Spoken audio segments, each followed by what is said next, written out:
성부와 성자와 성령의 이름으로 아멘. 하늘과 땅을 만드시고 사람을 귀하게 지으신 하느님 아버지, 예수 그리스도를 저희에게 보내주시어 하느님을 아버지라 부르게 하시니 찬미 받으소서. 살아있고 힘이 있는 말씀으로 주님께서 친히 저희에게 사랑을 알려주시고 삶의 뜻을 깨우쳐 주시니 감사하나이다. 참으로 좋으신 하느님 아버지, 저희가 성경을 멀리하고 그 가르침을 알면서도 실행하지 못하였으니 성령의 능력으로 저희 영을 새롭게 하시어 성경을 가까이 하며 예수 그리스도와 이웃을 더욱 잘 알게 하여 주소서. 저희 구원을 간절히 바라시는 하느님 아버지, 저희가 성경을 생명의 말씀으로 받아들여 믿고 기도하고 살며 선포하게 하시고 언제나 예수 그리스도를 통하여 성령으로 하나 되어 아버지께 나아가게 하소서. 우리 주 그리스도를 통하여 비나이다. 아멘. 성부와 성자와 성령의 이름으로 아멘. 열린 성경 강좌에 오신 여러분 환영합니다.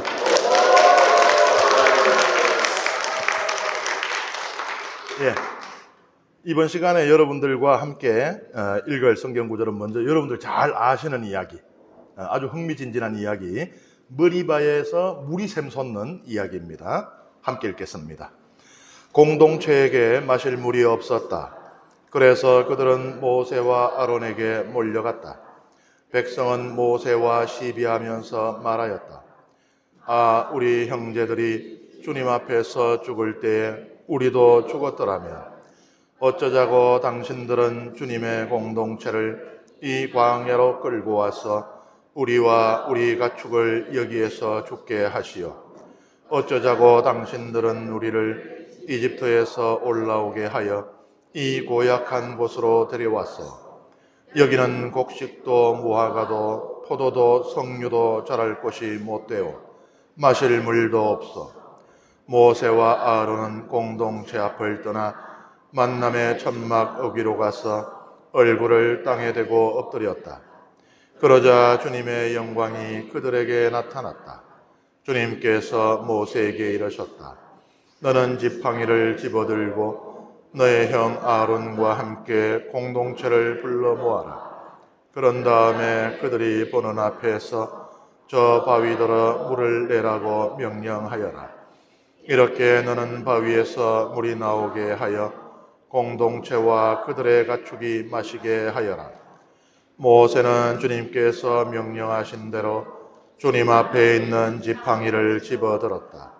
모세가 아론과 함께 공동체를 바위 앞에 불러 모은 다음 그들에게 말하였다. 이 반항자들아 들어라. 우리가 이 바위에서 너희가 마실 물을 나오게 해주랴. 그러고 나서 모세가 손을 들어 지팡이로 그 바위를 2번 치자 많은 물이 터져 나왔다. 공동체와 그들의 가축이 물을 마셨다. 주님께서 모세와 아론에게 말씀하셨다. 너희는 나를 믿지 않아 이스라엘 자손들이 보는 앞에서 나의 거룩함을 드러내지 않았다. 그러므로 너희는 내가 이 공동체에게 주는 땅으로 그들을 데리고 가지 못할 것이다. 이것이 이스라엘 자손들이 주님과 시비한 머리바의 물이다. 주님께서는 이 물로 당신의 거룩함을 드러내셨다. 카데스 바르네아는 오아시스 지역입니다. 광야에 몇 안 되는 아주 귀한 곳이죠. 그러니까 이스라엘 백성은 당연히 여기는 물이 있겠구나. 드디어 시원하게 원 없이 물을 마시겠구나 했는데 갔더니 물이 없는 것이에요. 하느님께서 이스라엘 백성을 시험한다고 볼 수 있습니다. 우리는 이스라엘 백성이 하느님을 시험했다고 해서 이게 머리바라고 시비가 붙었다고 해서 하지만은 하느님께서 유명한 오아시스거든요. 물이 웬만하면 있어야 되는데 없이 그래 해놓으신 것은 백성을 시험하신다라고 볼 수도 있습니다. 그런데 어때요? 이전 세대하고 똑같습니다. 아니, 한 세대가 바뀌도록 40년간을 광야를 유랑했는데 이전 세대하고 다른 게 없어요. 그러면 하나님께서 여기서 자, 그러면 너희들도 탈락 40년 더 돌아. 하나님 안 그러세요, 그죠? 하나님은요, 우리가 못하는 거는 끝까지 하라고 안 그러세요. 하나님께 타협을 하십니다. 예를 들어서요, 처음에 하나님께서 우리 인간을 창조하시고 우리를 채식주의자로 창조를 했어요. 너희에게 모든 이 곡식과 나다를 너희에게 양식으로 준다 그랬잖아요. 그런데 나중에 육식을 허용하세요. 아니, 웬만하면은 인간들이 죄가 점점 커져가지고 이제는 인간들을 막 죽이기 시작을 하거든요. 그러니까 하나님께서 육식을 허용하는 것은 뭔가 하면 사람을 죽이지 말고 차라리 정 못 참겠어는 사냥을 해라. 짐승을 죽이라. 육식을 하면 그 죽여야 먹지 뭐 살아있는 걸 먹지 못하니까. 그러니까 하나님께서 이렇게 맞춰주시는 거예요. 우리 인간에게. 맞춤 교육법이라고 볼 수 있죠. 예를 들어서 하나님께서 태초에 우리를 목적하셨던 것은 우리를 에덴 동산에 두고 거기에 선악과와 생명나무를 두셨잖아요. 우리를 위해 준비한 나무입니다. 우리는 하나님께서 너희는 이것을 따먹지 말라는 말씀만 기억하지만 하나님이 약 올리려고 우리 못 먹는 걸 우리 눈앞에 놓고는 알짱알짱 흔들고 그랬는 게 아니고 결국 언젠가는 우리에게 허락되었을 것입니다. 우리가 성숙한다면. 갓 태어난 아기와 같은 상태에서는 갈비 먹이면 어떻게 돼요? 아기가 오물오물하면서 갈비 먹고 싶다고 갈비 먹이면 큰일 나요. 못 먹는 겁니다. 그걸 소화할 수 있는 이 치아와 위장이 이 자라기 전까지는 선악과 생명나무도 마찬가지인 것이에요. 그래서 하나님께서 수정을 하시잖아요. 계획을. 이제 생명나무마저 따먹어서는 안 되겠구나. 지금 따먹으면 그것도 큰일 나는 거예요. 이미 선악과를 따먹었으니. 그래서 생명나무로부터 떨어져 있게 하는 거예요. 그러니까 그것은 인간이 꼴미워서 그만 내 옆에서 쓱 꺼지거라가 아니고 우리를 보호하는 거죠. 지지 이거 하면 안 돼. 보호하는 거죠. 하나님 처음의 계획은 그게 아니었겠죠. 그러니 에덴 동산에 인간을 두고 선악과 생명나무를 두었겠죠. 거기서 하나님은 인간을 성장시키려고 하셨을 것이고 그리고 성장한 인간이 선악과도 따먹고 생명나무도 따먹고 하기를 바라셨겠죠. 하지만 우리 인간에 맞춰서 하나님은 당신의 계획을 수정하실 수 있는 분이에요. 여기서 하나님의 온유함이 드러납니다. 온유함이라는 건 직선이 아니에요. 곡선입니다. 그죠? 온유함은. 마찬가지예요. 하나님께서는 인간에게 맞추시는 거예요. 그래, 첫 번째 세대를 그렇게 했는데 그걸 보고 자라고 우리가 왜 광야를 도는지를 귀에 딱지가 않게 들었을 이 세대가 또 이러고 있잖아요. 여기서 하나님께서는 너희도 탈락? 안 돼. 그러니까 냉정한 심판관 혹은 정말 그 감정을 완전히 배제한 대학 입학 심사관 그런 포지션을 하나님은 갖고 계신 게 아니에요. 아유, 니들 이것까지는 안 되는가 보다. 그러면 어쩔 수 없다. 일단은 데리고 들어가서 거기서 우회해보자. 하나님은 당신의 길을 바꾸시는 거예요. 요나 예언서 읽어보세요. 하나님께서 요나한테 거짓말 하셨겠어요? 내가 니네베를 멸망시키겠다. 거짓말 하셨겠어요? 그러려고 하셨겠죠. 근데 니네베 사람들이 짐승까지 다 회개하니까 하나님이 마음을 돌리시는 거예요. 하나님이 우유부단함, 하나님의 변덕스러움이 아니고 하나님의 온유함입니다. 자비의 한 부분이에요. 그래서 여기 지금 보면 앞에 세대하고 똑같은 걸 하지만 이 세대는 약속의 땅에 들어갈 수가 있게 되는 것입니다. 백성들이 이렇게 불평하는 것은 또 이해를 하려고 하면 저는 못할 건 아닌 게 광야에서 제일 귀한 거 하나만 꼽으라 그러면 물이에요. 땅보다 물이 중요합니다. 그래서요, 아이러니하게 광야에서는 땅에 대한 소유권은 있습니다. 어느 부족의, 어느 민족의 땅이라는 게 있어요. 그런데 어느 민족의 물이라는 게 어느 민족의 우물 이게 없어요. 어느 부족의 우물. 왜냐하면 물은요, 광야의 생명이에요. 모두가 살 권리가 있거든요. 그래서 우물을 우리 부족의 영진의 우물이 있어도 이건 우리 부족만 쓸 수 있는 거다라고 하지 않았습니다. 왜냐하면 일단 사람을 살려야 되니까. 그래서 그 물은 쓸 수가 있었어요. 다만 이 조건들이 있죠.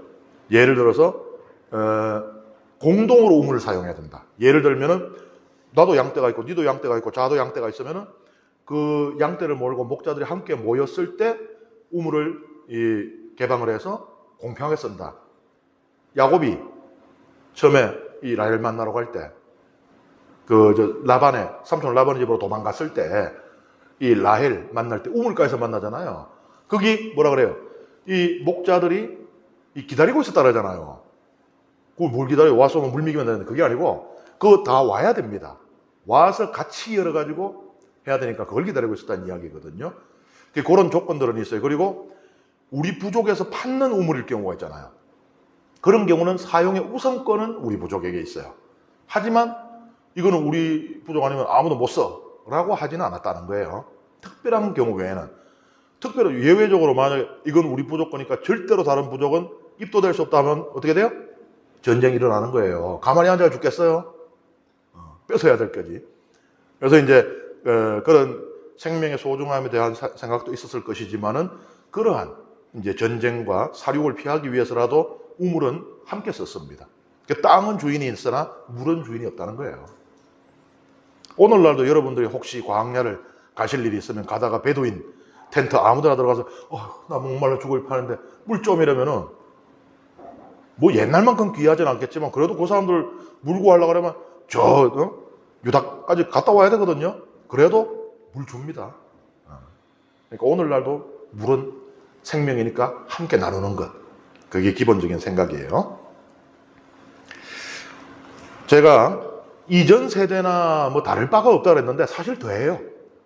이전 세대는요, 뭐 투덜거릴 때마다 모세하고 아론에게 투덜거렸다 이렇게 나와요. 근데 여기는요, 요 부분이 아닙니다. 요 부분이고 다음 뒤에 나오는데 그 마찬가지예요. 하느님께 투덜거리는 이 부분이 첨가가 됩니다. 그러니까 이전 세대보다 오히려 더 어떻게 보면은 안 좋다고 볼 수가 있어요. 어쨌든 이들이 이제 불평을 하는데 불평하는 내용이 기가 막힙니다. 이집트를 그리워해요. 그리고 하느님을 불신하고 하느님의 말씀을 그대로 받아들이지 못해서 광야를 떠돌다 죽은 자기 윗세대들을 부러워합니다.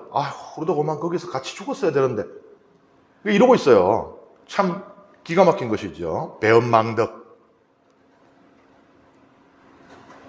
근데 어떻게 해요? 자식이 이기는 부모 없다고? 하나님께서 물을 또 주시네요.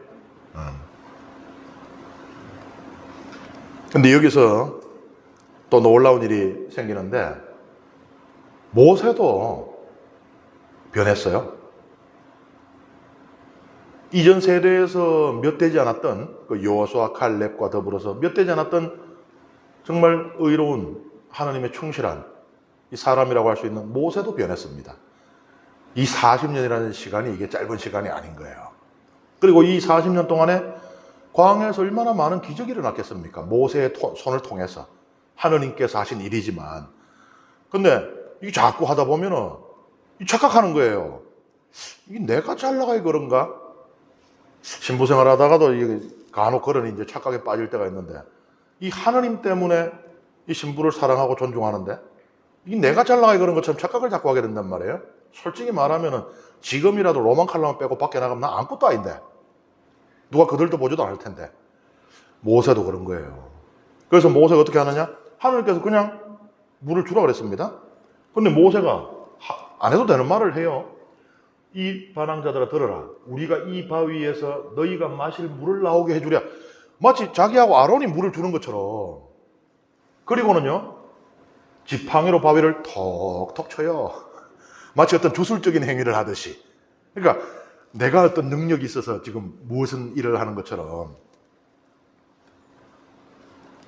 이것 때문에 모세하고 아론이 가나안 땅에 못 들어가요. 나중에 모세가 뉘우치고 하느님 그래도 제가 가나안 땅은 보고 죽게 해주십시오. 통사정을 하지만 그래도 못 들어갑니다.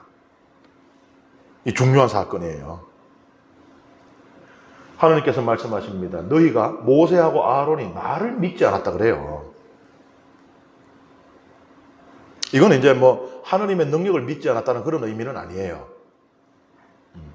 하느님은 능력이 있고 내가 능력이 있다 이런 의미가 아니에요.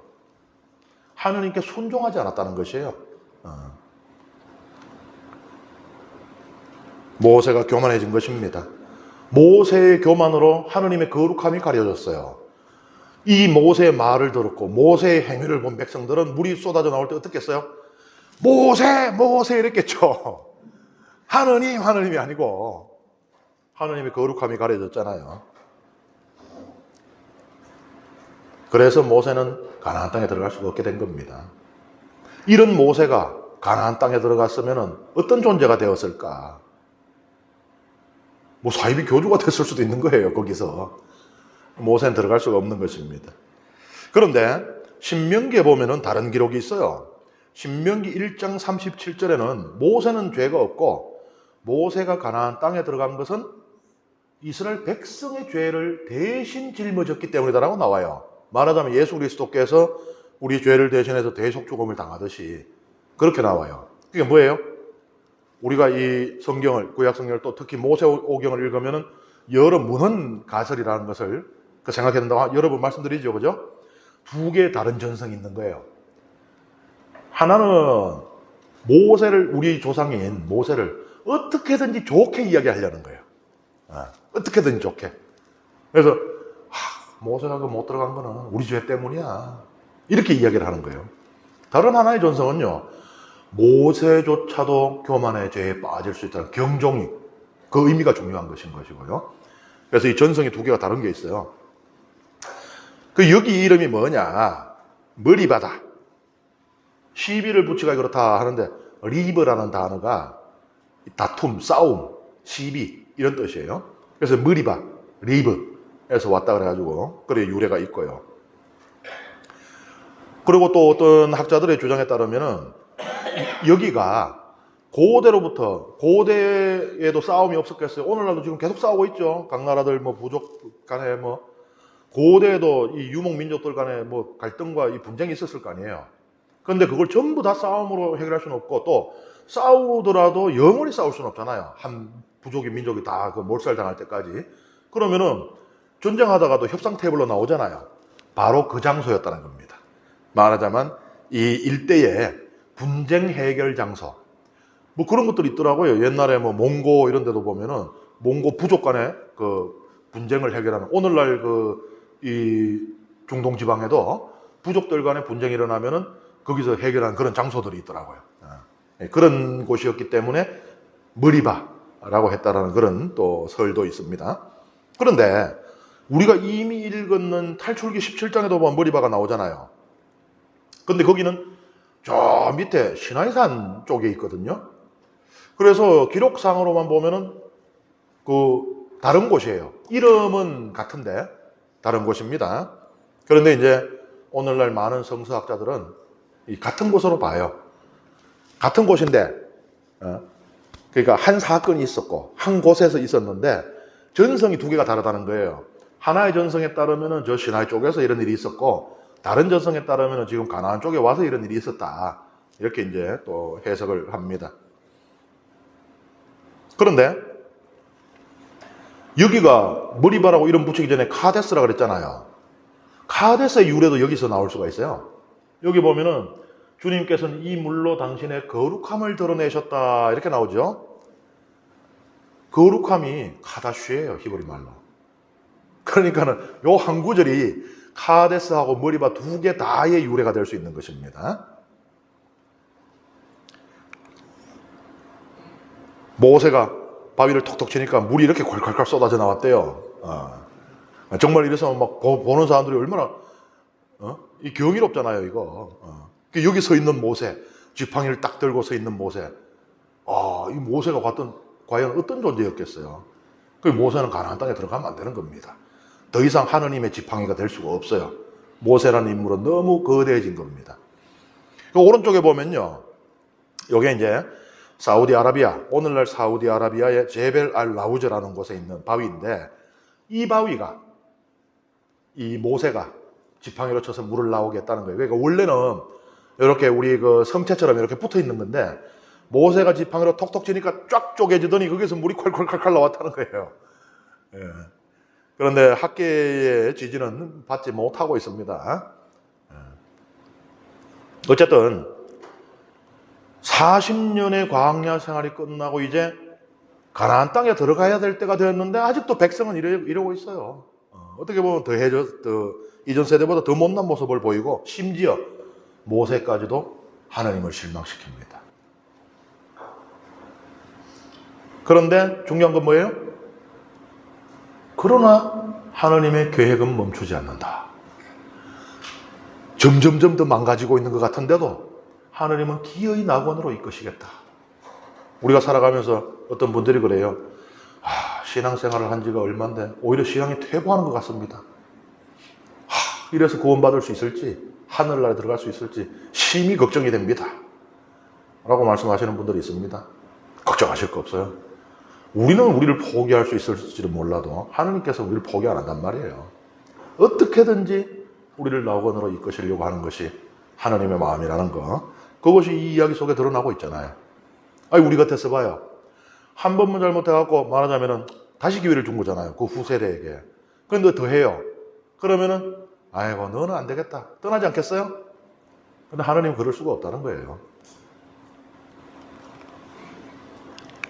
그 다음에 이제 전쟁 이야기들이 나와요. 함께 읽겠습니다. 모세는 카데스에서 에돔 임금에게 사자들을 보냈다. 임금님의 형제 이스라엘이 이렇게 요청합니다. 임금님께서는 우리가 겪은 온갖 고초를 알고 계십니다. 일찍이 우리 조상들은 이집트로 내려갔습니다. 그 뒤에 우리가 오랫동안 이집트에 살게 되었는데 이집트인들은 우리와 우리 조상들을 학대하였습니다. 그래서 우리가 주님께 부르짖자 그분께서는 우리 소리를 들으시고 천사를 보내시어 그리하여 우리는 임금님의 영토 경계에 있는 성읍 카데스에 와 있습니다. 이제 임금님의 땅을 지나가도록 허락해 주십시오. 밭이나 포도원을 지나가지 않고 우물물도 마시지 않겠습니다. 임금님의 큰 길만 땅에 가라하겠습니다. 임금님의 영토를 다 지나갈 때까지 오른쪽으로도 왼쪽으로도 벗어나지 않겠습니다. 그러나 에돔은 그에게 이렇게 대답하였다. 당신은 내 땅을 지나가지 못하오. 그랬다가는 내가 칼을 들고 당신을 치러 나갈 것이오. 이스라엘 자손들이 그에게 다시 부탁하였다. 우리는 길만 따라 올라가겠습니다. 우리와 우리 가족이 임금님의 물을 마시게 되면 그 값을 드리겠습니다. 별 것을 바라는 것이 아닙니다. 걸어서 지나가게만 해 주십시오. 그러나 그는 지나가지 못하오 하고 대답하였다. 그런 다음에 에돔은 중무장한 큰 군대를 거느리고 그들을 치러 나왔다. 이렇게 에돔은 이스라엘이 자기 영토를 지나가는 것을 거절하였다. 그래서 이스라엘은 에돔에게서 물러났다. 모세가 에돔에게 길을 빌려달라고 그러잖아요. 여기 보면은 카데스 바르네아에서 바로 올라가면 가나안이잖아요. 근데 에돔은 지금 오른쪽에 있잖아요. 왜 저러는가 하면은 저기 보세요. 이 서쪽으로는 이렇게 녹색들이 있잖아요. 근데 사해 옆에 가운데는 색깔이 다르죠? 저게 유다 산악지대예요. 이 해안가로 내려가면서 이제 평야지대가 이루어지고, 그러니까 여기서 올라가려면 산악지대를 가야 됩니다. 근데 지금 이스라엘에는 장정들만 있는 게 아니잖아요.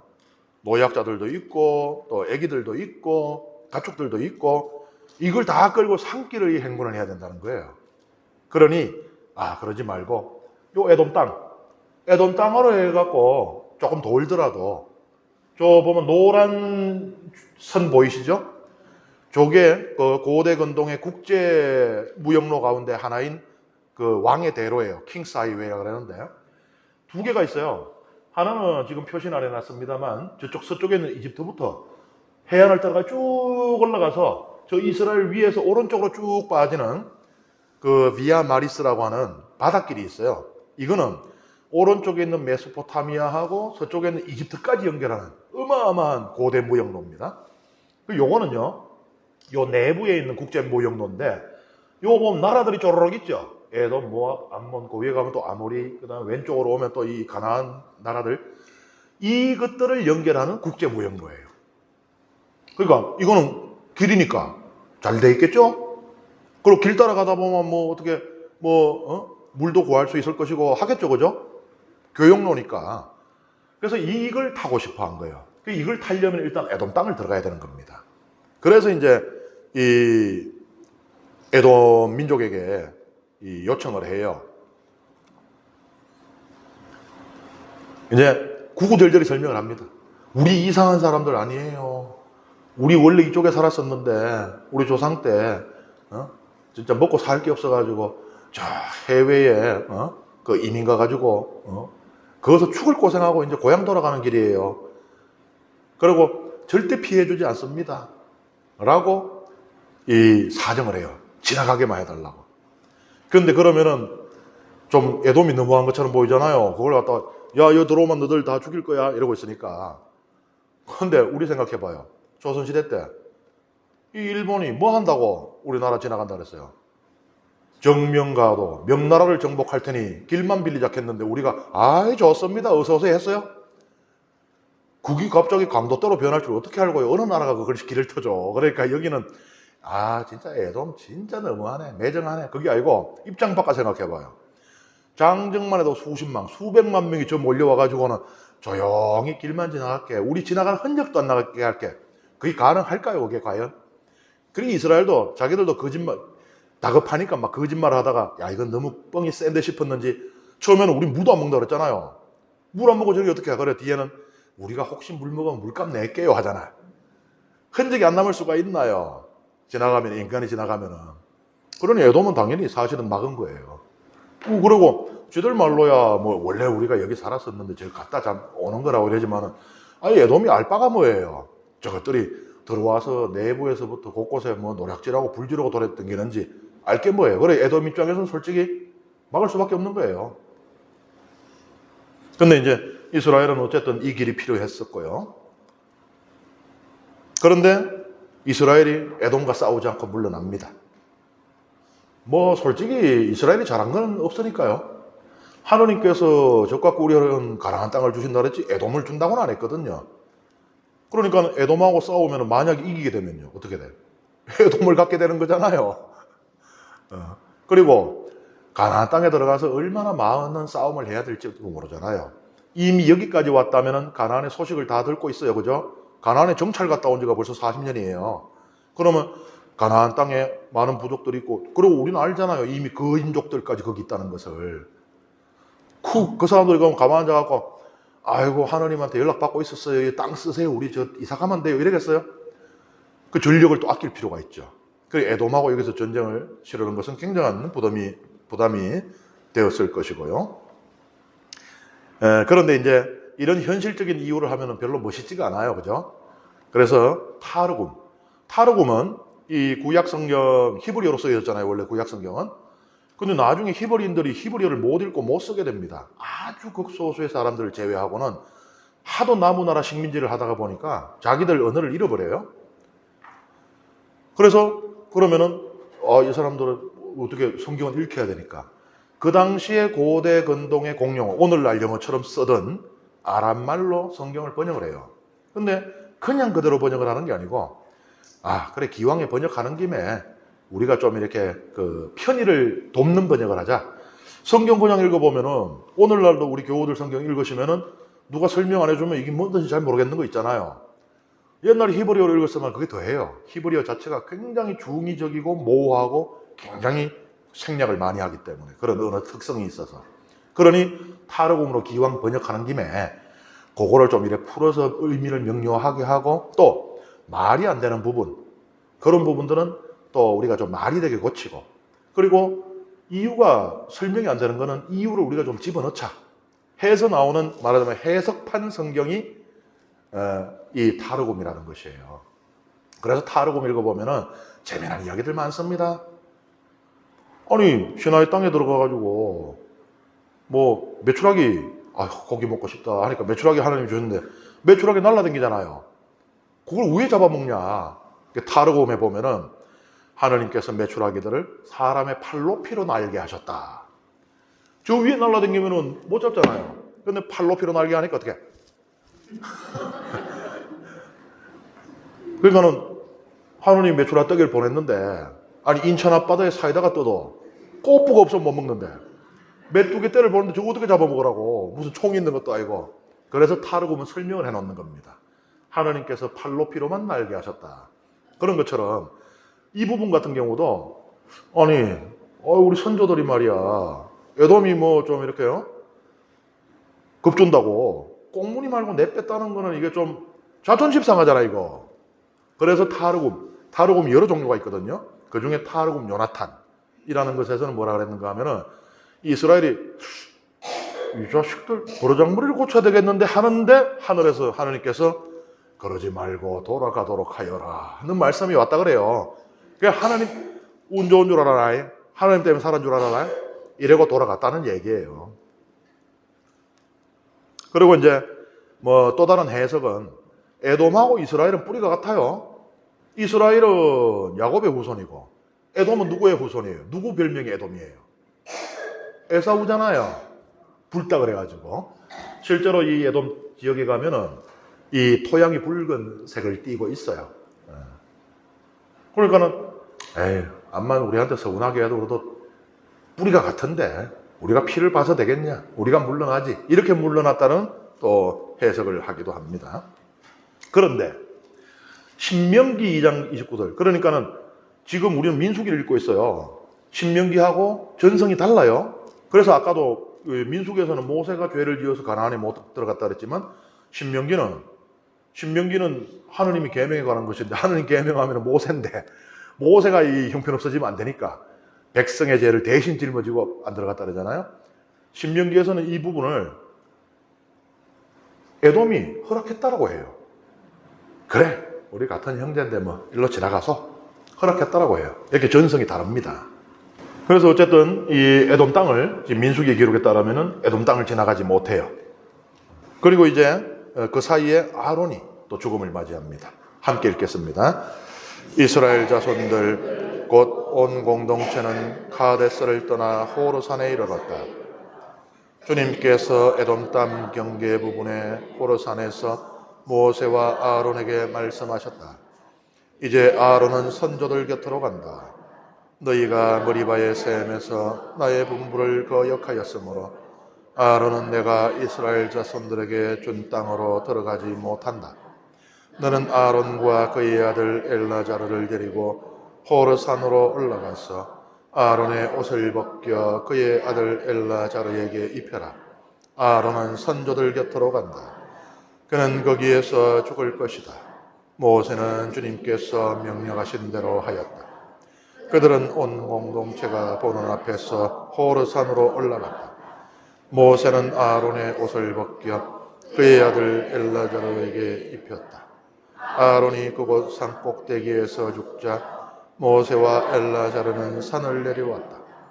그래서 아론이 숨진 것을 온 공동체가 알게 되었다. 이스라엘의 온 집안은 아론의 죽음을 슬퍼하며 30일 동안 곡을 하였다. 호르산 요 보면은 사해 남서쪽에 저 호르산이라고 있잖아요, 그죠?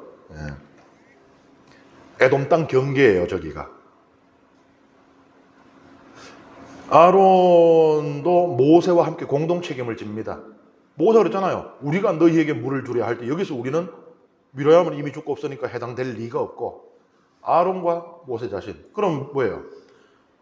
난 가만히 있었는데 왜 내까지 끼고 들어가요? 그게 아니고 방조 내지는 동조를 했다는 거잖아요. 그래서 같이 책임을 지는 것입니다.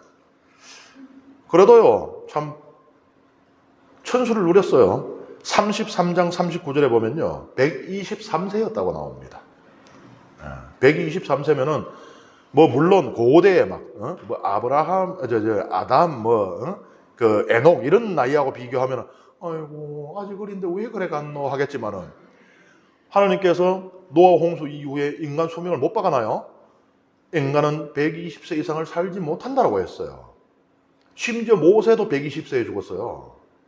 그런데 123세면 아론은 어마어마하게 살았는 것이에요. 그러니까 사제의 은총. 하기야 뭐 오늘날도 이 평균 수명 조사하면 제일 오래 사는 축의 신부들이 들어가더라고요. 그래서 뭐 사람들은 그래요. 아유, 처자식이 없으니까 오래 살지. 뼈꼬리 안 사가고 오래 산대요. 예. 어쨌든 장수하고 싶으신 분들은 사제가 되시기 바랍니다. 예. 선조들 곁으로 간다. 지난 시간에 제가 말씀드렸는데 죽음을 가리키는 구약식 표현이에요. 가족 묘에 조상들과 함께 묻힌다. 우리도 이런 개념이 있죠. 선산에 묻힌다. 그런 개념이 있습니다. 죽어서 가족 묘에 묻히지 못하는 것은 아주 불행한 일이고 저주를 받은 것으로 여겨져요. 그래서 가장 우리가 인생 살면서 비참한 것들 이렇게 많을 텐데 그 중에 가장 비참한 것 중에 하나가 객사예요. 객사에서 가족 묘에 못 묻히는 거. 그게 가장 비참해요. 그래서 객사한 사람을 장례를 치러주는 것은 또 어마어마하게 큰 공덕이 됩니다. 그런 이제 그 배경, 문화적인 배경이 있어요. 그래 이제 아론의 대사제직은 두 아들은 벌써 천벌을 받아 죽었으니까 셋째 아들 엘라자르에게 이어집니다. 옷을 물려받고요. 애도 기간 30일 동안 애도를 합니다. 우리는 3일장 보통 혹은 5일장 이렇게 하잖아요. 이스라엘은 기본적으로 7일장이에요. 그러니까 우리보다 애도 문화가 훨씬 큰 것이에요. 예. 왜냐하면 우리하고 죽음에 대한 이해의 차이도 있어갖고 그런 것으로 저는 보이는데 우리는 조상이 있으니까 조상에 잘 계시고 그럼 제사밥 때마다 드릴 수 있고 또 제사날 되면 오시고 오시는데 방해되지 말라고 빨래 뜰 줄도 마당에 걷고 이러잖아요. 근데 이 고대 이스라엘 사람들은 고대 건동 사람들은 죽으면 끝이라고 했어요. 그래가지고 죽음이 그렇게 애달픈 거예요. 우리도 곡을 하죠. 아이고 애고 이제 가면 언제 오나 뭐 이러지만은 그 옆에는 또 화토 치고 앉아 있잖아.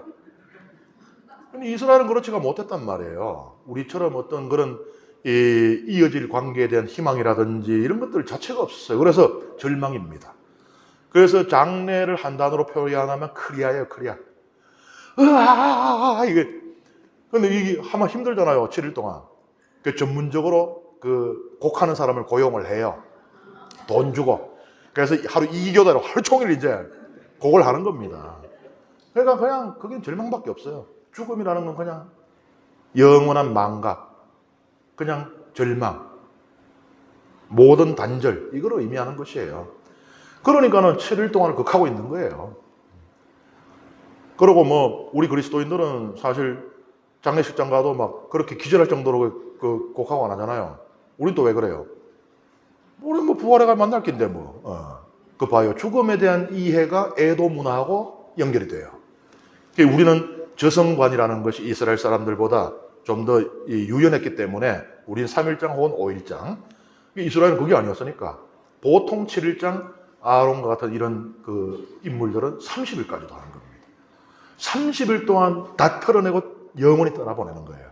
영원한 이별이라는 것이에요. 그 다음에 호르마를 점령하는 이야기 함께 읽습니다. 이스라엘이 아타림 길로 온다는 소식을 네겝에 사는 가나안 사람 아라딤금이 듣고 이스라엘에 맞서 싸워 그들 가운데 얼마를 포로로 잡아갔다. 그래서 이스라엘은 주님께 서원하였다. 저 백성을 제 손에 넘겨주시면 그들의 성읍들을 완전 봉헌물로 바치겠습니다. 주님께서 이스라엘의 소리를 들으시고 가나안족을 넘겨주셨다. 이스라엘은 그들과 그들의 성읍들을 완전 봉헌물로 바쳤다. 그래서 그곳의 이름을 호르마라 하였다. 이 중요합니다. 이거 호르마 이야기 그냥 뭐 많이 나오는 거야. 뭐 싸우고 뭐 이긴 이야기겠구나라고 하겠지만은 이건 특별히 중요해요. 왜냐하면은 가나안 정벌이 여기서 시작돼요. 여기 지금 호르마라는 곳, 요거 이제 헤브론, 그러니까 아브라함의 그 본거지였던 헤브론에서 남쪽으로 32km밖에 안 떨어져 있어요. 여기 보면 아랏이라고 나오잖아요. 아랏인데 이 전쟁에 승리한 뒤에 호르마라고 하는 이름이 새로 생겼다고 그러잖아요. 아랏, 호르마. 여기서부터 가나안 땅이 시작이에요. 그러니까 이제 말하자면 적과 꿀이 흐르는 가나안 땅이 주어지기 시작하는 겁니다. 이스라엘 백성에게. 이게 중요한 사건인 것이에요. 고고학자들이 여길 가서 땅을 파봤더니 실제로 여기 사람들이 살았었어요. 기원전 3000년기, 그러니까 지금부터 한 5000년 전이죠. 그때 이미 성벽을 가진 도시가 존재했다는 거예요. 어마어마하죠. 2000년 전도 아니고 지금으로부터 5000년 전에 성벽으로 이 방비가 된 도시가 있었다는 거, 이 어마어마한 거예요. 난공불락이라고 표현할 수도 있는 겁니다. 그 당시에는.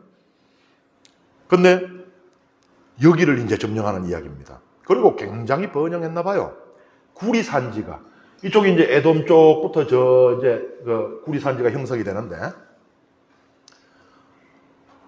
고대의 구리는요 어마어마하게 비싼 이 가치를 가졌어요.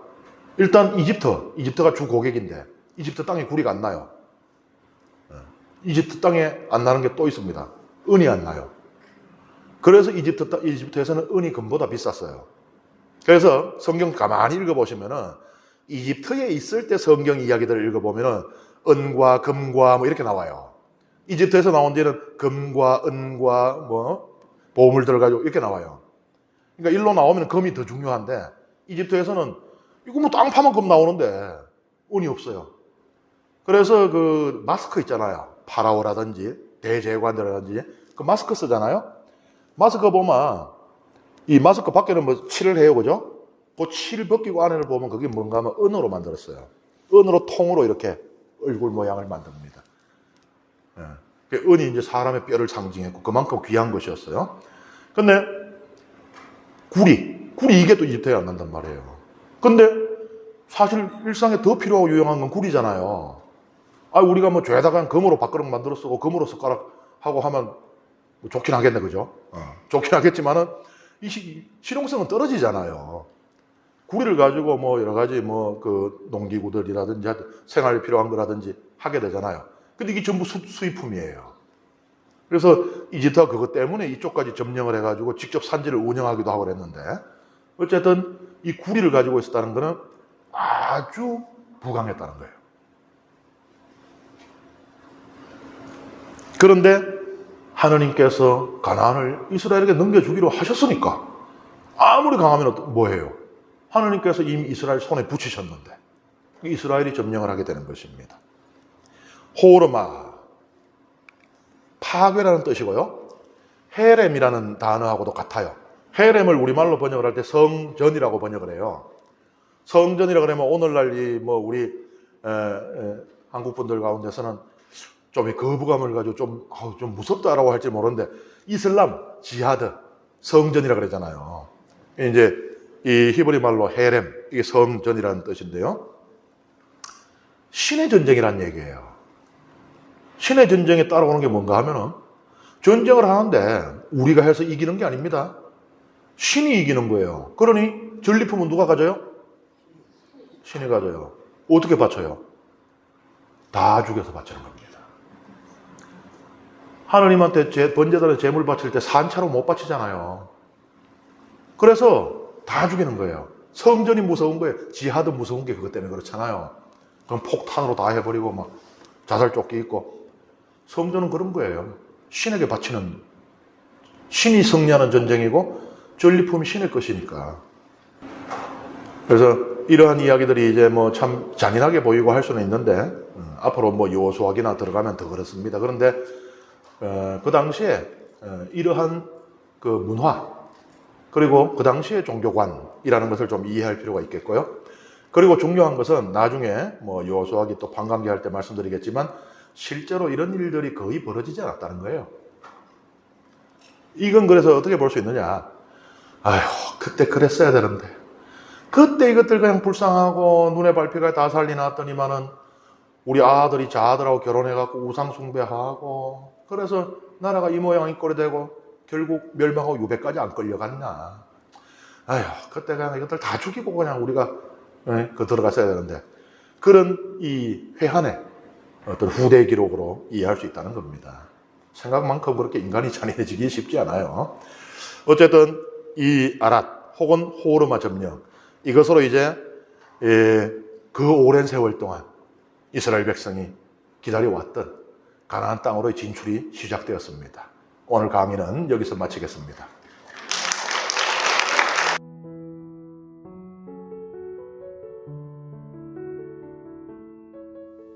성부와 성자와 성령의 이름으로 아멘.